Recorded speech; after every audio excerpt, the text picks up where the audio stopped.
1억 천공을 꿈꾸는 미식 축구 선수 로드 티드웰은 제리 맥과이어에게 프로 구단과 계약을 성사시키라며 수화기에 대고 외친다. Show me the money. 수화기 넘어 쉬지 않고 들려오는 티드웰의 외침에 제리 맥과이어 역시 이에 질세라 더 큰 목소리로 외친다. 한물간 스타의 간절한 외침을 들은 제리 맥과이어. 무명 스타에게 상상을 초월한 부와 명예를 안겨주고 이 시대의 진정한 슈퍼스타를 탄생시키는 스포츠계에 보이지 않는 손, 스포츠 에이전트다.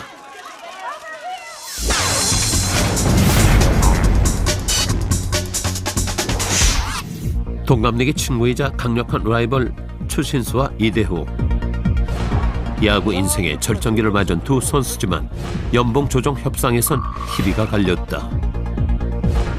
추신수는 2010년 시즌 클리브랜드 인디언스와 연봉 5억 원에 계약했지만 이듬해 40억 원의 연봉 계약을 맺으며 몸값이 수직 상승으로 치솟았다. 같은 시기 이대호는 구단에게 프로야구 사상 첫 타격 7관왕과 9경기 연속 홈런 3개 신기록으로 인한 마케팅 효과를 들며 7억 원의 연봉을 제안했지만 구단 측은 6억 3천만 원으로 하향 조정했고 결국 자신이 원하는 협상에서 실패했다.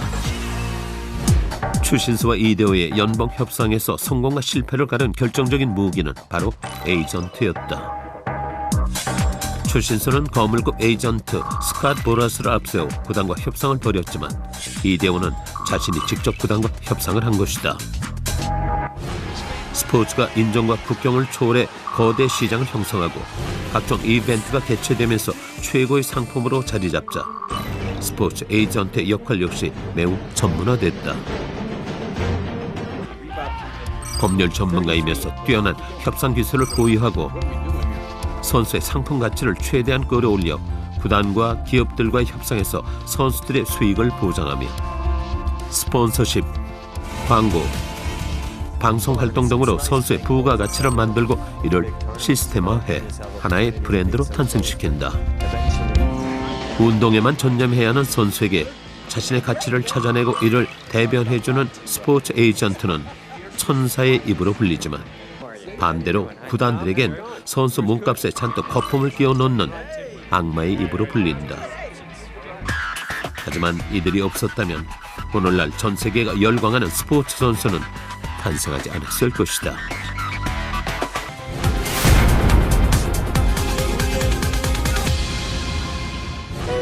스포츠 에이전트, 그 최초의 역사를 연 주인공은 영화감독 출신의 찰스 파일이다.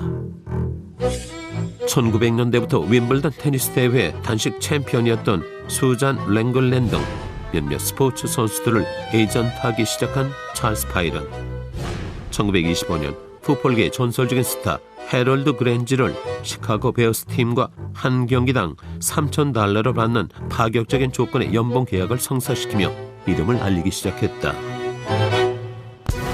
1960년대부터 스포츠 에이전트는 스포츠 시장의 성장과 함께 다양한 배경과 직업을 가진 사람들에게 큰 인기를 끌면서 본격적으로 등장했는데 그중 헐리우드 영화 제작자인 윌리엄 헤이즈는 당시 LA 다저스의 전성기를 이끌었던 샌디 쿠펙스와 함께 메이저리그 최강의 원톱 펀치를 이룬 돈 드라이스데일의 계약건으로 매스컴을 화려하게 장식하기도 했다.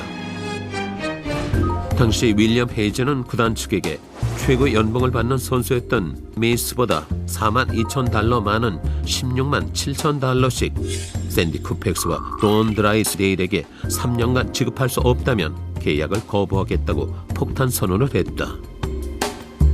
하지만 LA 다저스 구단주였던 월터 오말리는 헤이즈의 요구를 받아들이지 않았는데 그 이유는 스포츠 에이전트란 직업을 인정하지 않았기 때문이다. 특히 구단과 초창기 에이전트 사이엔 이와 비슷한 트러블이 종종 발생했다. 미식축구의 명감독 빈스 롬바르디는 짐 링고라는 선수와 연봉 협상을 하던 날 짐 링고가 정장 촬영을 한 신사를 대동하고 자신의 연봉 협상을 도와주러 온 사람이라고 소개하자 빈스 롬바르디는 자네가 구단을 잘못 찾은 것 같네. 자네는 방금 필라델피아로 트레이드됐어 라고 통보했다고 한다. 에이전트란 직업이 특화된 것은 근대 스포츠 에이전트의 선구자로 불리는 밥 울프에 의해서다.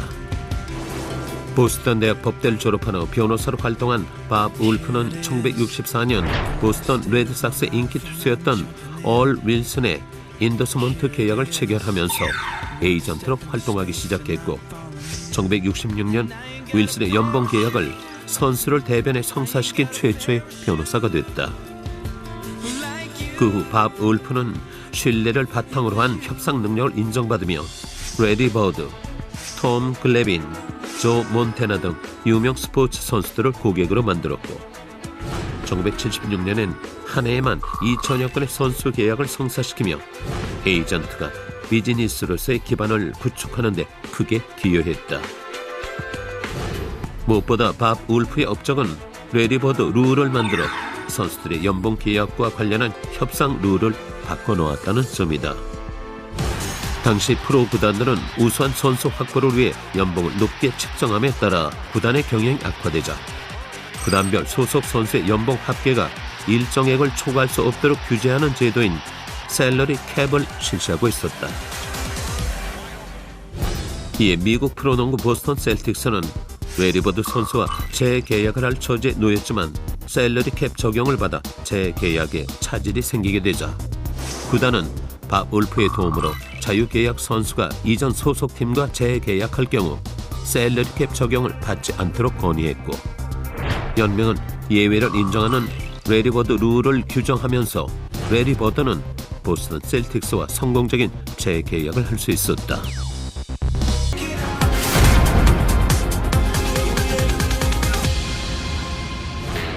메이저리그의 대표주자 매니 라미레즈에게 지난 10년간 2억 달러의 엄청난 계약을 이끌어낸 제프 무라드. 2002년 프리언트급 박찬호가 텍사스 레인저스와 5년 계약에 6,500만 달러의 대박을 안겨주었던 스캇 보라스. 바로 세계 최대 스포츠 시장은 미국을 움직이는 슈퍼 에이전트들이다. 1978년 UCLA를 졸업하고 변호사가 된 제프 무라드는 메이저리그 에이전트로 활동하면서 큰 성공을 거뒀다. 특히 2000년 겨울 매니 라미레스의 10년간 총액 2억 달러 계약을 이끌어내며 스캇 보라스와 함께 빅리그 양대 에이전트로 전성기를 누렸는데 이후 라울 몬데시, 이반 로드리게스 등 수십 명의 메이저리그 특급 선수들의 에이전트를 담당하며 스포츠 시장을 움직이는 거물로 등극했다. 야구 선수 출신으로 메이저리그 선수가 되는 것이 꿈이었지만 부상으로 은퇴한 스캇 보라스는 마이너리그 시절 팀 동료였던 투수 빌 코우들의 계약을 5년간 750만 달러에 성사시키며 스포트라이트를 받기 시작했다.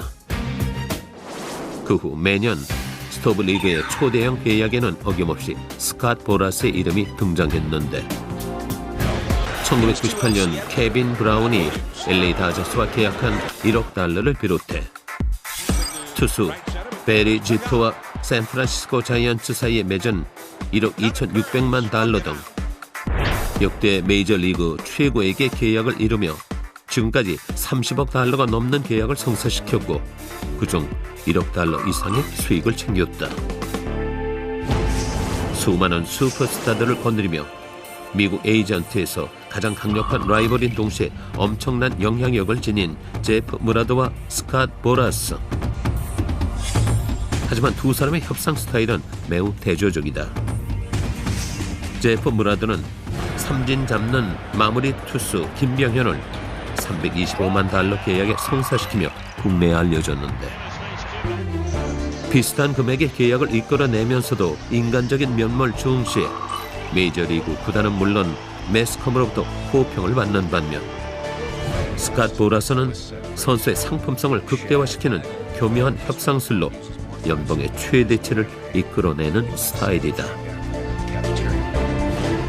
제프 무라드의 협상 철학은 최선을 다하지만 고객에게 성사되지 못할 약속은 절대 하지 않는다는 것으로 무엇보다 신뢰와 믿음을 중시하는 에이전트로 명성을 쌓아왔지만 스캇 보라스는 자신과 에이전트 계약을 맺고 있는 선수를 영입하려면 시장 가격 이상의 금액을 지불해야 하는 경우가 많아 메이저리그 구단주들의 기피 대상 1호로 통한다.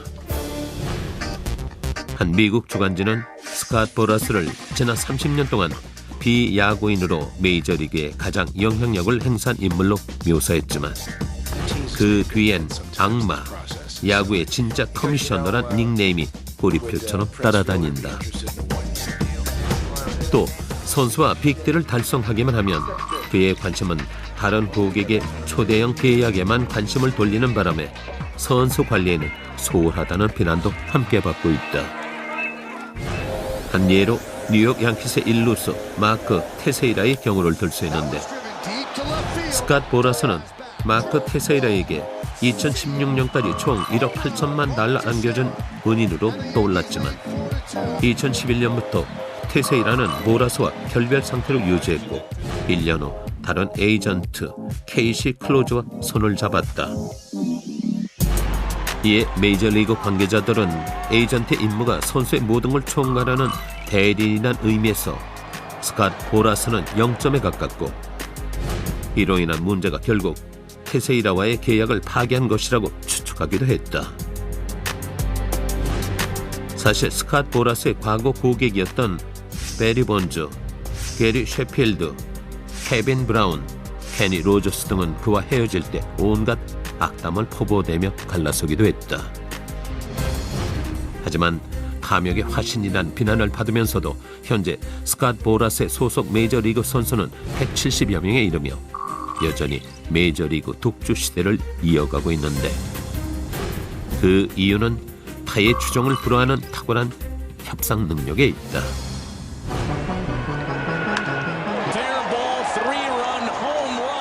2011년 메이저리그의 강타자 프린스 필더는 밀워키 브루스와의 계약이 거의 끝나가는 상태였지만 적극적으로 나서는 팀이 없었는데 이에 스캇 보라스는 2012년 1월 디트로이트와 2억 1,400만 달러란 초대형 계약을 프린스 필더에게 안겨주며 슈퍼 에이전트의 가치를 다시 한번 입증했다. 스캇 보라스의 뛰어난 수완은 구단과 협상 자리에서 발휘되는 유창한 언변과 그에 못지않은 철저한 자료 준비에 있다. 1997년부터 2000년까지 시애틀 메리너스의 유격수였던 알렉스 로드리게스는 2001년 텍사스 레인저스로 이적하면서 10년간 총 2억 5,200만 달러란 천문학적인 액수의 계약을 체결했다. 당시 알렉스는 메이저리그가 기대하는 많은 유망주 중 한 명이었음에도 불구하고 스캇 보라스는 메이저리그에서 최고의 몸값을 받아내는 데 성공했다. 협상 테이블에 올려진 스캇 보라스의 레포트는 누구라도 알렉스가 메이저리그 최고의 유격수이자 공격수라는데 이의를 제기할 수 없을 만큼 완벽했다. 알렉스 로드리게스는 24살이 된 역대 메이저리거들 중 가장 우수한 유격수입니다. 알렉스가 24살까지 쌓아온 기록 단 한 가지를 가지고 수백 명의 유격수, 타자들의 기록을 24살까지 끌어내려 분석하고 나아가 이런 단기적인 추세를 가지고 데이터를 증폭시켜 30세, 35세, 40세까지의 기록 추세를 제시하며 10년 뒤 알렉스는 메이저리그에서 전무후무한 타자로 성장할 것이라고 어필했다. 스캇 보라스가 꺼내놓은 선수들의 치밀한 데이터 분석과 알렉스의 가치를 설명하는 자료는 결국 텍사스 레인저스 구단주 톰 힉스의 지갑을 열게 만들었다. 치열한 경기만큼 치열한 몸값 전쟁이 벌어지는 메이저리그. 슈퍼 에이전트가 선사할 다음번에 메이저리그 잭팟의 주인공은 누가 될 것인지 세계가 기대하고 있다.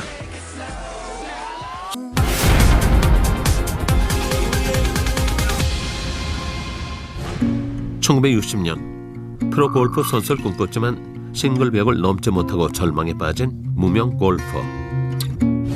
반면 친구인 아놀드 파머는 이미 전 세계에서 가장 유명한 골퍼로 이름을 날리고 있었다. 골프로 파머를 따라잡는 것은 불가능하다고 여긴 무명 골프는 자신의 법률 지식과 골프 경험을 접목해보자는 생각으로 과감히 골프채를 버렸고 친구 파머에게 달려갔다.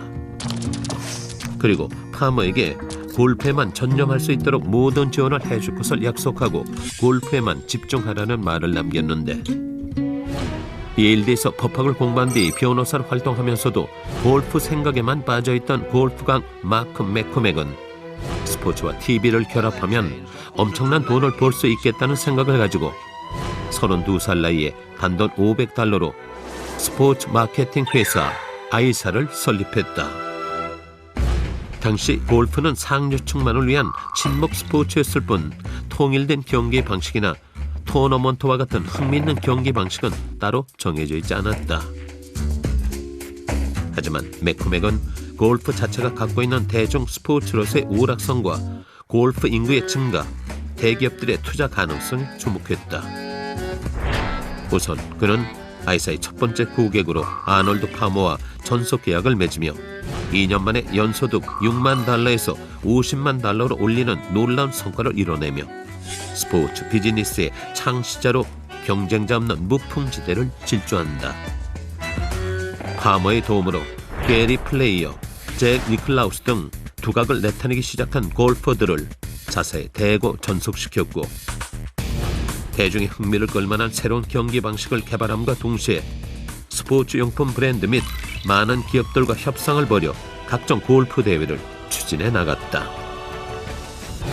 이에 많은 기업들은 맥코맥의 도움 없이는 본인은 골프 대회 개최가 힘들다는 사실을 깨닫게 되면서 그와 계약을 맺어야만 했는데, 자메이카에서 열린 조니 워커 챔피언십 등은 모두 맥코맥과의 협상을 통해 탄생한 골프 대회들이며, 자신과 계약한 대회에는 반드시 세계 상위급 골프 선수들을 대거 참석시켜 대회를 빛나게 했다. 아이사의 수익은 스포츠 선수들의 경기 섭외를 담당하면서 그들이 대회에 참석할 때 받는 출연료의 25%와 상금의 10%, 그리고 각종 유명 스포츠 대회를 주관함으로써 생기는 천문학적인 액수의 TV 방영권, 스포츠 용품 업체 등 대기업들이 내놓는 스폰 비용을 합해 연간 1조 2천억 원의 수입을 올리고 있다. 특히 30여 년에 걸친 끈질긴 작업 결과 윈블던 대회, 내셔널 풋볼 리그, US 오픈, PGA 챔피언십 등 세계 최고의 권위를 자랑하는 스포츠 대회의 TV 중계권은 대부분 아이사의 손에 들어와 있어 그 수익은 상상을 초월한다. 스포츠 에이전트로 시작해 사상 초의 글로벌 스포츠 왕국이 완성된 것이다. 하지만 최근 세계 최고의 골프 스타인 아놀드 파머는 자신의 전기에서 아이사는 악의 제국이라고 지칭하며 맥코맥이 정한 불합리한 원칙에 따를 수밖에 없는 선수들의 상황에 불만을 표하기도 했는데, 아이사에 소속된 선수들은 맥코맥이 주관하지 않는 대회엔 출전하지 못할 정도로 종속된 생활을 하고 있다. 골프계의 황제이자 움직이는 광고판이라 불리는 타이거 우즈. 1996년 프로로 데뷔했을 때부터 매니지먼트 업무를 담당해온 아이사는 타이거 우즈의 전성기를 함께하며 세계 최고의 마케팅 그룹 반열에 올랐는데, 하지만 1998년 최대 고객이었던 타이거 우즈가 자신의 에이전트인 휴즈 노튼을 다른 사람으로 교체해주지 않으면 아이사와의 계약을 끊겠다는 통보를 해온 것이다. 위기의 상황에서 아이사를 구한 주인공은 바로 마크 스타인버그였다. 일리노이 주립대에서 법학과를 나와 당시 프로골프 선수 아니카 소렌스탐, NBA의 빈스 카터의 에이전트로 활동하고 있던 스타인버그는 우즈와 협상 테이블에 마주 앉아 장시간 대화를 나누면서 비상사태는 종료됐다. 우즈가 자신에게 유명 스포츠 브랜드 N사와 골프용품 전문 업체인 T사와의 계약으로 $6,000,000를 안겨준 노튼 대신 스타인버그를 선택한 이유는, 일방적인 의사소통을 강요하던 노튼과는 달리 스타인버그는 자신과 모든 문제를 논의하면서 친구란 인식을 심어줬기 때문이다.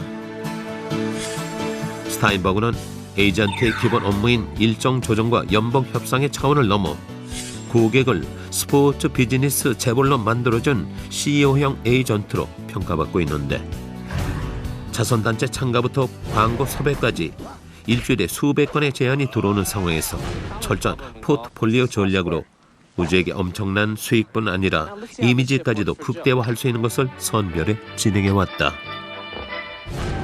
하지만 최근 2년간 우주가 한 대회도 우승하지 못한 데다 스캔들 이후 광고 후원 계약도 크게 줄어 한 해 1억 달러가 넘던 수입이 7천만 달러로 떨어지자 아이사와 스타인버그의 관계는 악화됐고, 급기야 스타인버그와 재계약을 하지 않기로 결정했다. 이에 우주는 자신의 SNS를 통해 아이사를 떠나 마크 스타인버그와 함께 일할 것이다 라고 밝히며 스타인버그와의 의리를 지켰다. 그럼에도 많은 스포츠 선수들이 가장 계약하고 싶어하는 회사는 아이사다. 스포츠 산업을 비즈니스로 탈바꿈한 세계 최초의 기업이자 역발상으로 스포츠 시장에 일대 혁신을 일으킨 아이사의 설립자 매코맥. 오늘날 전 세계가 스포츠에 열광하고 스포츠로 하나 되는 감동의 순간을 맞이할 수 있는 건 매코맥이 만든 스포츠 세계가 있기에 가능한 것인지도 모른다.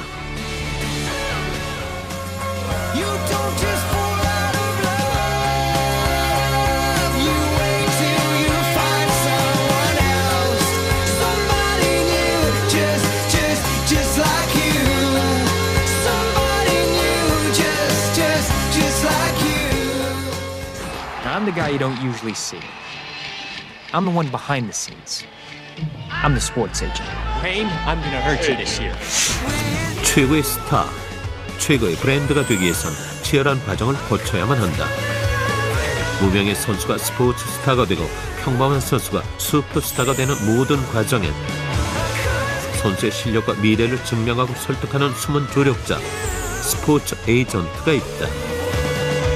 흡속의 진주를 찾아내 리그 위의 승자, 세계 스포츠 역사를 움직이는 아이콘으로 탄생시키는 스포츠 에이전트.